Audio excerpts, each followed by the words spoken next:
Well, let's roll on to Sunday's ball games here. And the next game that I'd like to talk about on the slate is the Las Vegas Raiders versus the Baltimore Ravens. This is a great opportunity once again for Baltimore to get back on track, in my humble opinion.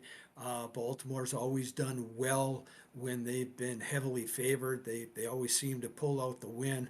I can't remember the last time you heard Baltimore getting upset when they were as big of a favorite as they are. I don't know if they'll cover the spread, but they're definitely a team that I really like. And to me, the Raiders, they're just in flux once again. Gardner Minshew, on the flip side, though, did lead the Colts into Baltimore last year and got a W, which I didn't think he'd get. But I just don't really see it happening. I see Baltimore getting back on track, wanting a little a revenge, so to speak, coming off that tough Kansas City loss. They've had a little extra time to rest and prepare, and they're at home. And you've got a West Coast team heading east, early start. Um, to me, all the signs point towards Buffalo. But what say you on this Baltimore. one? Baltimore, Yeah. not Buffalo. Um, Oh, I mean no, Baltimore. Yeah. yeah. I mean, I would agree. And the other thing that I'd point out is typically the Ravens when they do play some of those lower teams, there's high likelihood of blowing them out.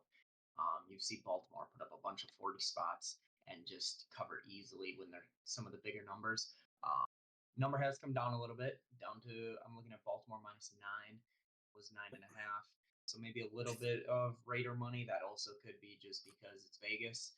Um, we don't have a play regarding that spread on either side, so I would assume it's probably. I mean, 9 is a big number in the NFL, but Yeah. I would not. I'll put it like this: for me in this game, this is I would bet the Ravens or I would stay away. I Yep. don't I don't think the Raiders cover this number. You got some turmoil with one of like the team aides, or I forget exactly who it was, that was talking crap about Gardner Minshew and how he's going to get destroyed in Baltimore. That somehow that audio was recorded and leaked. I mean, the Raiders are. I think Pierce is going to be in a coaching mismatch against John Harbaugh, so I would look for that.